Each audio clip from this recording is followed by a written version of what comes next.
श्वेता ने जब अपनी मैम को अपने पति के साथ आते हुए देखा तो हैरान रह गई।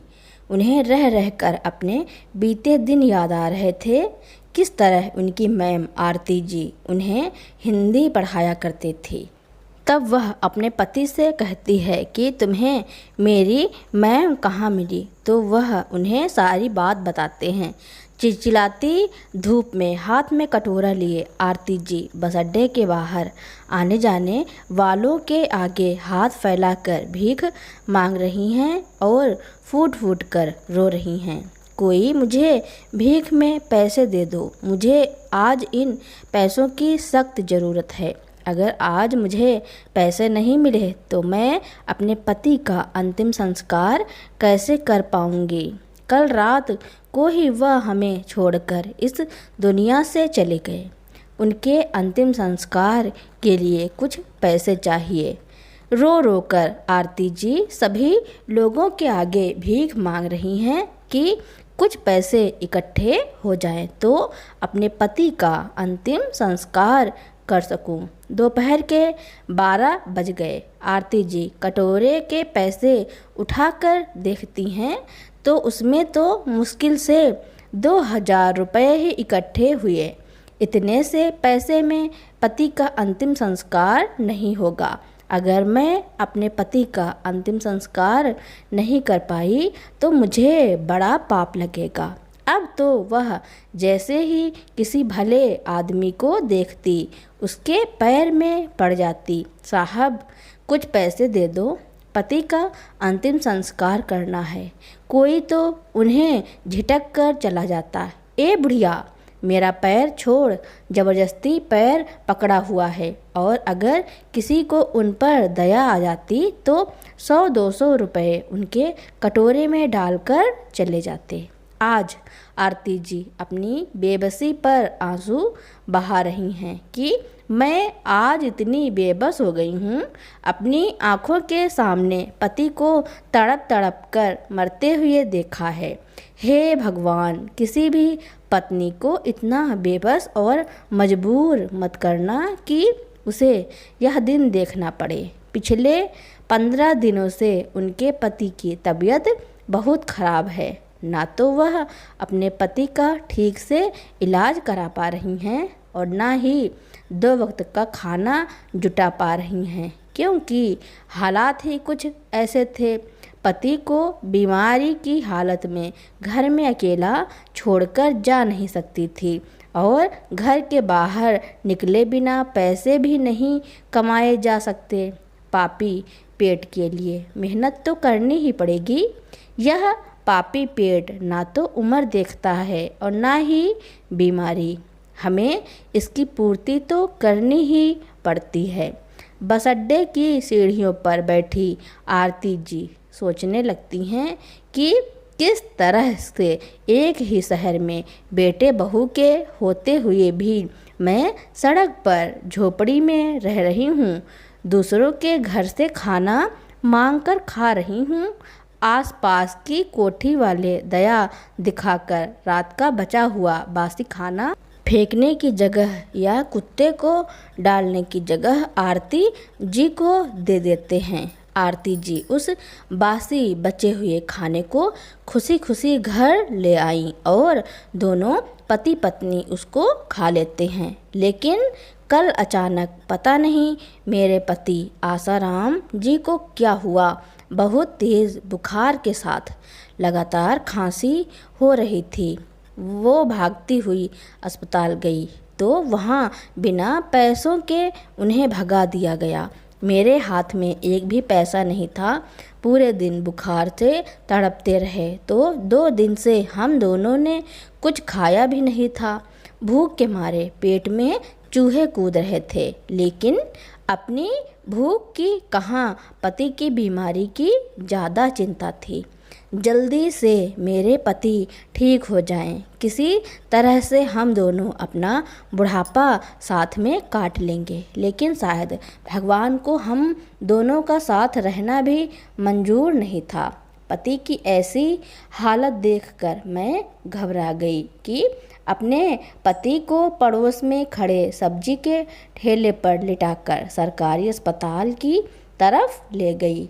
अस्पताल पहुंचते ही सबसे पहले तो सिक्योरिटी वाले ने हमें अंदर नहीं आने दिया। माताजी, अस्पताल में एक भी बेड खाली नहीं है, तुम्हें अभी 2 दिन तक इंतज़ार करना पड़ेगा। वापस अपने पति को घर लेकर के जाओ, 2 दिन बाद लेकर आना। बेटा, मेरे पति की हालत बहुत ज़्यादा ख़राब है, सुबह से बुखार से तड़प रहे हैं, एक बार डॉक्टर को दिखा लेने दो, ठीक हो जाएंगे। 2 दिन तक हम इंतज़ार नहीं कर सकते हैं। मैं तुम्हारे आगे हाथ जोड़ती हूँ। मेरे आगे हाथ जोड़ने से कुछ नहीं होगा। मैंने तुमसे कहा ना कि अस्पताल में अभी कोई भी बेड खाली नहीं है, और इस अस्पताल में हम तुम्हें बिना बेड खाली किए हुए भर्ती नहीं कर सकते हैं। हड़काते हुए सिक्योरिटी वाला कहता है, बेटा, बेड नहीं है तो कोई बात नहीं, हम बस डॉक्टर से दवाई लेकर बाहर चबूतरे पर रह लेंगे। दोनों पति पत्नी की बात बहुत देर से एक डॉक्टर साहब सुन रहे थे। वह बड़े ही दयालु थे और उस अस्पताल के बहुत बड़े डॉक्टर थे। सिक्योरिटी वाले को डांटते हुए कहते हैं, तुम किस तरह से इन लोगों के साथ व्यवहार कर रहे हो, यह भी नहीं देख रहे हो कि वह दोनों कितने बुजुर्ग हैं और वह चाचा कितने बीमार हैं। सिक्योरिटी वाला कहता है, साहब, हम तो अपनी ड्यूटी कर रहे हैं। अगर मैं इन दोनों को अंदर भेज देता तो अंदर से मेरी डांट पड़ती कि जब बेड खाली नहीं था तो तुमने मरीज को अंदर क्यों भेजा। मैं तो बस अपनी ड्यूटी निभा रहा था। यह कहकर सर झुकाकर वह दूसरी तरफ को खड़ा हो गया। डॉक्टर साहब दोनों बुजुर्ग के पास आते हैं और आसाराम जी को स्ट्रेचर पर लेकर कमरे में जाते हैं और उनका अच्छी तरह से चेकअप करके दवाइयाँ दे देता है। दया दिखाते हुए आरती जी से डॉक्टर कहता है, माताजी, आपको जो भी ज़रूरत हो मुझे आकर बता सकती हो। वैसे मैंने आपके पति को दवाई दे दी है, उन्हें आराम मिल जाएगा, चिंता की कोई बात नहीं है। आरती जी हाथ जोड़कर डॉक्टर साहब का बहुत धन्यवाद करती हैं। कहती हैं, खुश रहो बेटा, अगर आज तुम नहीं होते तो पता नहीं क्या हो जाता।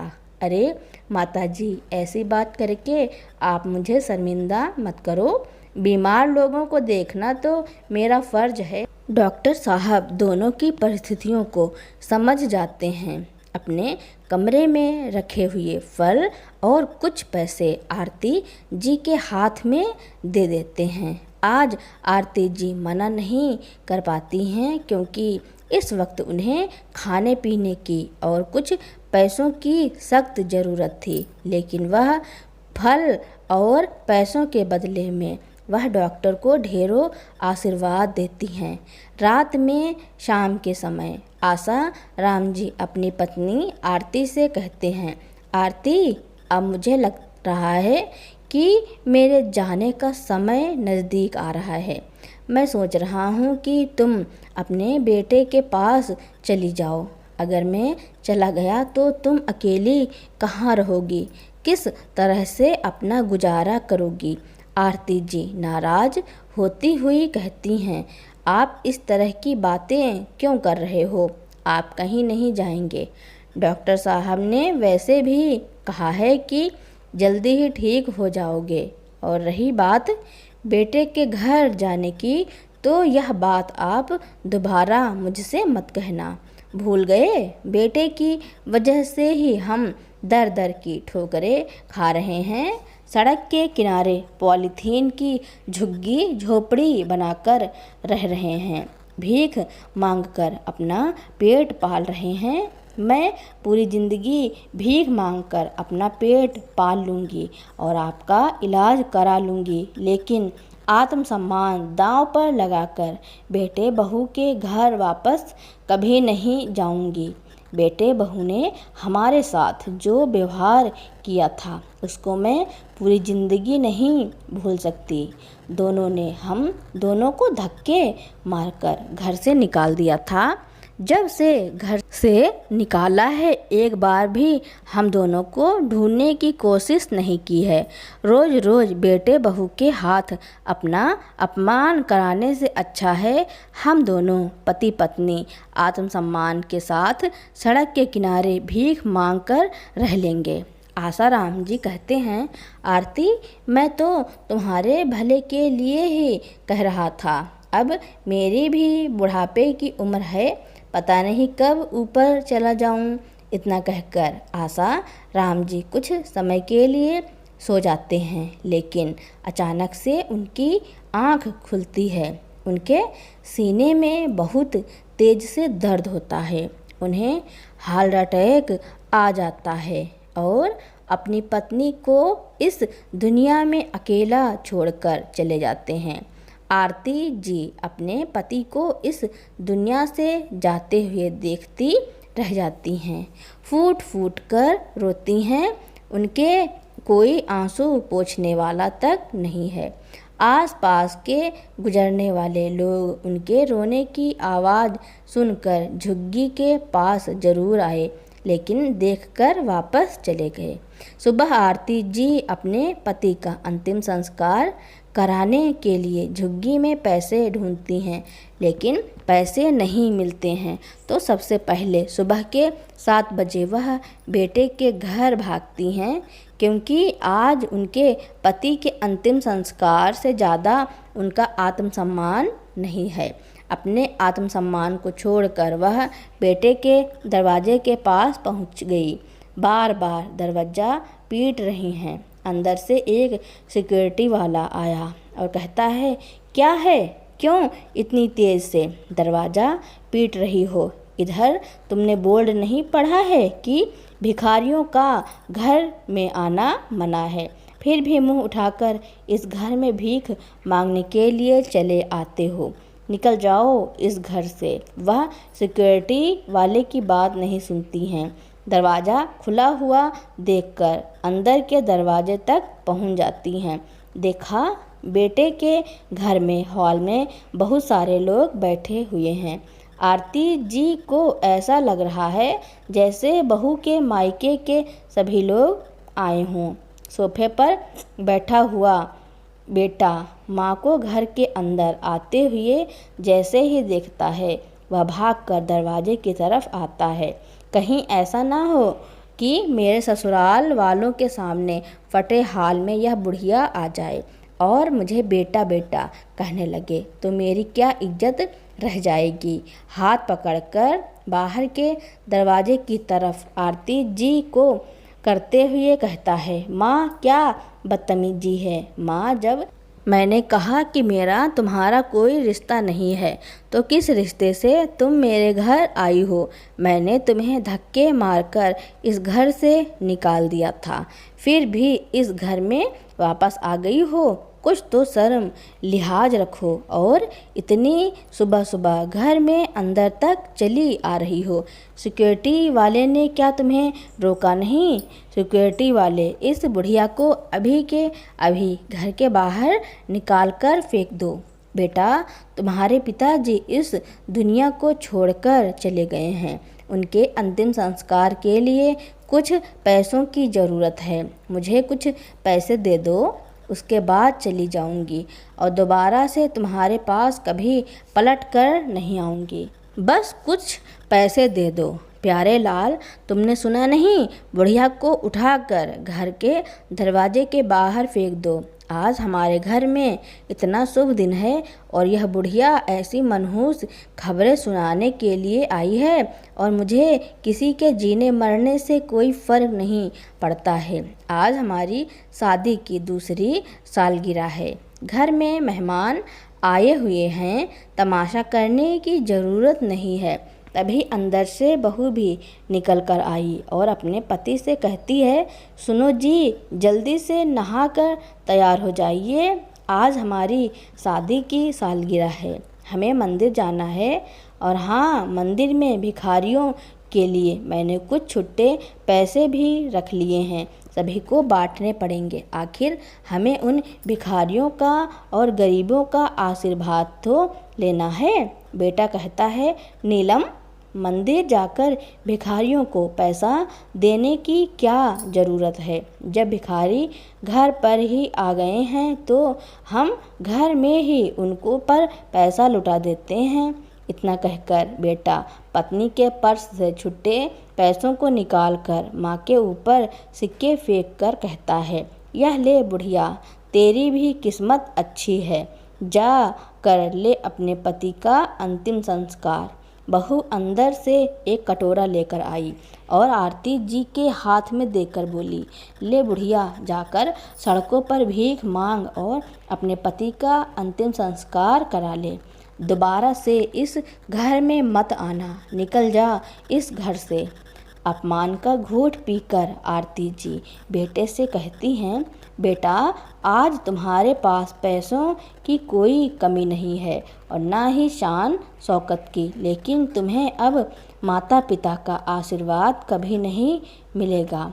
जा जा बुढ़िया, मुझे तेरा आशीर्वाद लेना भी नहीं है।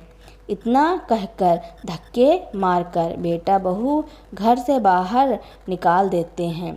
आरती जी के अंदर बड़ी घबराहट हो रही है कि अब वह क्या करें। बेटे ने भी पैसे देने से मना कर दिया, कैसे अपने पति का अंतिम संस्कार करवाए। वह भागती हुई बस अड्डे पर पहुंच गई और वहां पर बैठकर भीख मांगने लगी। तभी बस अड्डे से गुजर रहे उन्हीं डॉक्टर की नज़र आरती जी पर पड़ती है, जिसने आरती जी के पति का कल इलाज किया था। वह आरती जी को बस अड्डे पर भीख मांगते हुए देखता है तो उनके पास आकर कहता है, अरे माँ जी, आप इधर बैठकर भीख क्यों मांग रही हो? और कल जिन चाचा को दिखाने आई थी, अब उनकी तबीयत कैसी है? अब तो उन्हें आराम मिल गया होगा। आरती जी कहती हैं, बेटा हाँ, उन्हें ऐसा आराम मिला है कि अब दोबारा कभी नहीं उठेंगे। उनको भगवान ने अपने पास बुला लिया है। उन्हीं के अंतिम संस्कार के लिए इधर बैठकर भीख मांग रही हूँ। आरती जी की बात सुनकर डॉक्टर साहब का दिल पसीज जाता है। आरती जी को नहीं पता है कि डॉक्टर दास शहर के सबसे बड़े डॉक्टर हैं, पूरे शहर में उनका नाम है। वह कहते हैं, माँ जी, आप हमारे साथ चलिए, हम आपके पति का अंतिम संस्कार करवाएंगे। बेटा, पर मेरे पास तुम्हें देने के सिवाय आशीर्वाद और कुछ भी नहीं है, मैं पैसे नहीं दे पाऊंगी। अरे माँ जी, मुझे कोई पैसे नहीं चाहिए, आप चलिए मेरे साथ, कार में बैठिए। डॉक्टर दास आरती जी को अपनी कार में बिठाकर उनकी झोपड़ी के नज़दीक गए। देखा तो आसाराम जी जमीन पर बिछी हुई एक चादर पर मृत अवस्था में पड़े हुए हैं।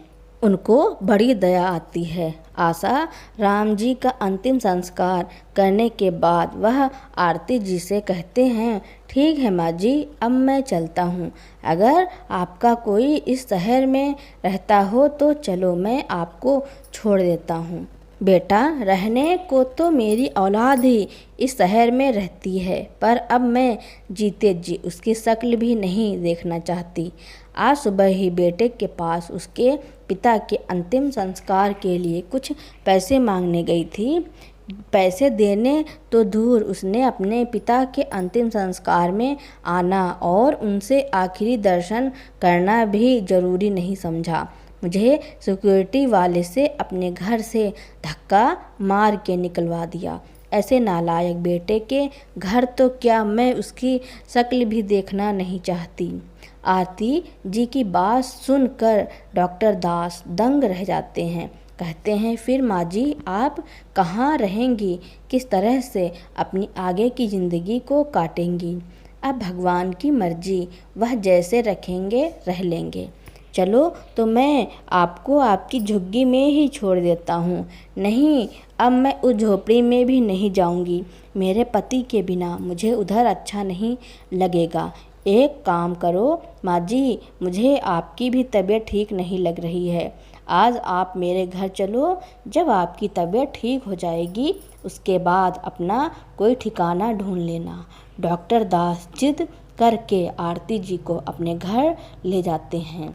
घर पर डॉक्टर दास की पत्नी श्वेता अपने कमरे से देख रही हैं कि उसके पति के साथ एक बुजुर्ग महिला भी आ रही हैं। सामने आकर देखती हैं तो दंग रह जाती हैं, क्योंकि वह कोई और नहीं उसके स्कूल की टीचर आरती जी हैं, जो उसके पड़ोस में ही रहती थी। आरती जी हिंदी की बहुत अच्छी अध्यापिका थी। श्वेता की हिंदी कमज़ोर थी, इसलिए वह आरती जी से ट्यूशन पढ़ने भी जाया करती थी। अपनी टीचर को इस हालत में देखकर श्वेता की आंखों में आंसू आ गए। भागकर उनके गले से लिपट गई। आरती जी श्वेता को नहीं पहचान पाती हैं। वह कहती हैं, मैं आपकी स्टूडेंट श्वेता हूँ, जो आपके पड़ोस में ही रहा करती थी। आपकी ऐसी हालत कैसे हो गई? आरती मैम आपकी याददाश्त पर जोर डालती हैं तो उन्हें याद आता है कि यह तो श्वेता है। श्वेता को देखकर आरती जी की आंखों से आंसू निकल पड़े। घबराती हुई श्वेता अपने पति से पूछती है कि मेरी मैम आपको कहाँ मिली? क्या श्वेता यह आपकी मैम है? हाँ दास, यह मेरी बचपन की टीचर है। बहुत ही अच्छा स्वभाव था इनका। इनका एक बेटा था जो पढ़ने में बड़ा ही होशियार था। दोनों पति पत्नी ने अपने बेटे को पढ़ाने में जी जान लगा दिया था। लेकिन आप बताओ कि मेरी मैम आपको कहाँ मिली? डॉक्टर दास आरती जी की पूरी बात श्वेता को सुना देते हैं, जिसे सुनकर श्वेता की आंखों के आंसू नहीं रुक रहे हैं। जिस बेटे की मैं इतनी तारीफ कर रही थी कि इनका बेटा पढ़ने में इतना होशियार था, वह आगे चलकर इतना नालायक निकलेगा कि अपने माता पिता को घर से धक्के मार कर निकाल देगा और बुरे वक्त में भी काम नहीं आएगा, इसकी तो उसने कभी उम्मीद ही ना की थी। श्वेता और डॉक्टर दास आरती जी का बहुत अच्छे से ख्याल रखते हैं। 2-4 दिन रहने के बाद आरती जी कहती हैं, बेटा अब मैं चलती हूँ। तो दोनों ही आश्चर्य भरी नज़रों से पूछते हैं, आप कहाँ जाएंगी? इस प्रश्न का आरती जी के पास कोई उत्तर नहीं था। वह निशब्द थी, सिर्फ आंखों में आंसू थे। आरती जी के भाव डॉक्टर दास और श्वेता समझ जाते हैं कि मैम हमारे पास नहीं रुकना चाहती, लेकिन यह भी सच है कि अब उनके पास ना सर पर कोई छत है और ना साथ देने वाला। आरती जी उठकर जाने लगती हैं कि श्वेता उनका हाथ पकड़ लेती है और कहती है, मैं आपको कहीं नहीं जाने दूंगी। बचपन में मेरी माँ नहीं थी, आपने मेरी माँ की तरह ही मेरा ख्याल रखा, बिना पैसे के मुझे ट्यूशन पढ़ाया। जब ससुराल आई तो ससुराल में भी मुझे सास का लाड़ प्यार नहीं मिला। आज किस्मत ने मुझे आपसे मिलवाया है। मैं आपको बहुत अच्छे से रखूँगी। मेरे साथ रहने से आप मना मत करिएगा। मैम आप ऐसा मत सोचना कि मैं आपको अपने पास रखकर कोई एहसान कर रही हूँ, बल्कि आपको पाकर मैं दिल से बहुत ज़्यादा खुश हूँ और अब मैं आपको खोना नहीं चाहती। डॉक्टर दास और श्वेता की जिद के आगे आरती जी को झुकना पड़ता है। वह दोनों के पास खुशी खुशी रहने लगती हैं। श्वेता भी उनका बहुत अच्छे से ख्याल रखती हैं। डॉक्टर दास उनके सारे चेकअप कराता है, समय पर दवाइयाँ खाने को लिए कहता है। एक दिन डॉक्टर दास और श्वेता की शादी की सालगिरह थी, जिसमें उन्होंने शहर के बड़े बड़े लोगों को बुलाया था, जिससे डॉक्टर दास और श्वेता की दोस्ती थी और कुछ उनके बिजनेस फ्रेंड थे। डॉक्टर दास और श्वेता का घर कोई छोटा मोटा घर नहीं था, बल्कि वह बहुत बड़ी कोठी थी, जिसमें 10 से 12 कमरे थे और 2-4 नौकर चाकर। जिस दिन शादी की सालगिरह थी, उस दिन पूरी कोठी को दुल्हन की तरह सजाया गया था। तरह तरह के पकवान बनाए गए, लोगों का आना शुरू हो गया। तभी कोठी की छोटे से पार्क में बैठी हुई आरती जी की नज़र एक नीली रंग की कार पर पड़ती है, जिसे देखकर उनके चेहरे के हाव भाव बदल जाते हैं। और उनकी आंखें लगातार उस कार में बैठे हुए लोगों पर हैं। जैसे ही दरवाज़ा खोलकर उस कार से वह लोग निकलते हैं, आरती जी की आंखों से आंसू बहने लगे। पास में खड़े हुए श्वेता और डॉक्टर दास आरती जी के चेहरे के बदले हुए हाव भाव को स्पष्ट रूप से देख पा रहे थे। श्वेता आरती जी के पास जाती है और हाथ पकड़कर कहती है, मैम क्या हुआ, आपको कोई तकलीफ है? आपकी आंखों में आंसू क्यों हैं? आपने ऐसा क्या देख लिया? बेटा, आज तुम्हारी पार्टी में जो अभी नीली रंग की गाड़ी से उतरे हैं वही मेरे बेटे बहू हैं। इतना कहकर बेटे बहू की तरफ से आरती जी पीठ करके खड़ी हो जाती हैं, क्योंकि उन्होंने अपने पति के जाने के बाद प्रण लिया था कि वह जीते जी बेटे बहू का मुंह नहीं देखेंगी। क्या मैम वह आपके बेटे बहू हैं? डॉक्टर कहता है, माँ जी वह तो अस्पताल में हमारे साथ डॉक्टर साथी है। हमारे अस्पताल में बहुत सारे डॉक्टर इस पार्टी में आए हैं ना। डॉक्टर कहता है, मैं अभी इन दोनों को अपनी पार्टी से वापस जाने के लिए कहता हूँ। ऐसे लोगों को मैं अपनी पार्टी में नहीं बुला सकता जो अपने माँ बाप के ही ना हुए। श्वेता हाथ पकड़ लेती है, नहीं दास, अगर हम इनको ऐसे ही भगा देंगे तो इनको कोई फ़र्क नहीं पड़ेगा। आज इनको सबक सिखाना ही पड़ेगा। तो इंतज़ार करो और देखना मैं क्या करती हूँ। पूरा हॉल ऑफिस के और अस्पताल के लोगों से खचाखच भरा हुआ था। सभी लोग आपस में मिल रहे हैं, हेलो हाय कर रहे हैं। आरती जी के बेटे बहू भी बड़ी खुशी से सबसे मिल रहे थे। थोड़ी देर में सभी लोग कुर्सियों पर बैठ गए। श्वेता अपने पति और आरती जी का हाथ पकड़कर स्टेज पर आती हैं। आरती जी को स्टेज पर देखकर बेटे बहू के होश उड़ गए, चेहरे पर पसीना आ गया।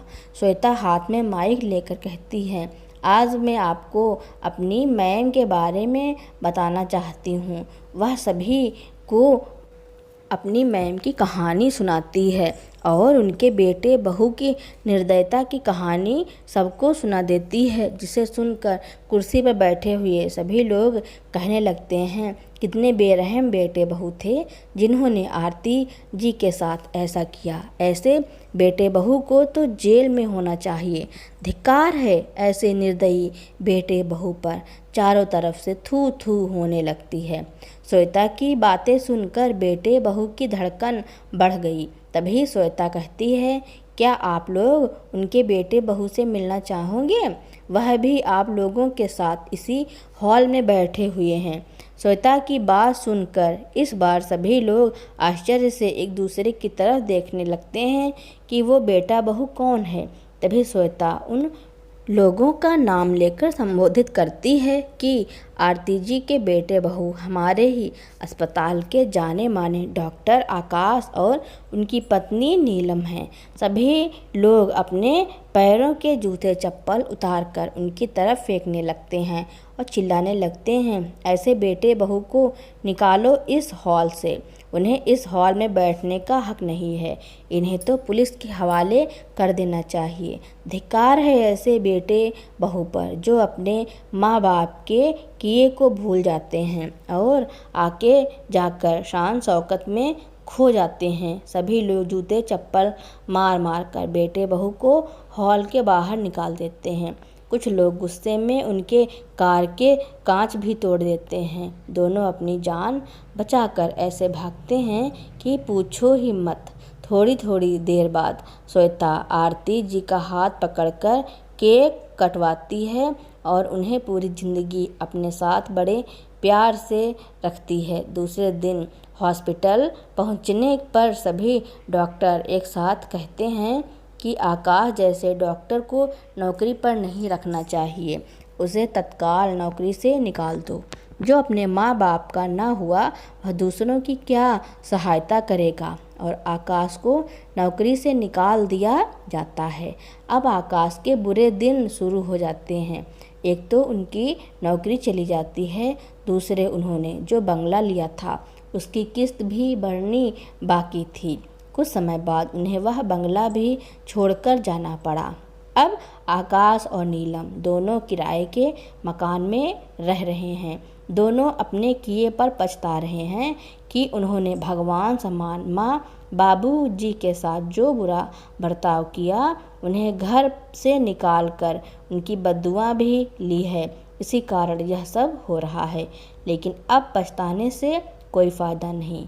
तो दोस्तों, डॉक्टर दास और श्वेता ने अपनी मैम के लिए जो किया उसके बारे में आपका क्या कहना है और यह कहानी आपको कैसी लगी कमेंट में ज़रूर लिखना। मेरी कहानी सुनने के लिए आपका बहुत बहुत धन्यवाद। ऐसी ही कहानियाँ सुनने के लिए मेरे चैनल को लाइक, कमेंट, शेयर, सब्सक्राइब एवं बेल आइकन का बटन दबाना ना भूलना, ताकि मेरी नई नई कहानियाँ आप तक पहले ही पहुँचती रहें।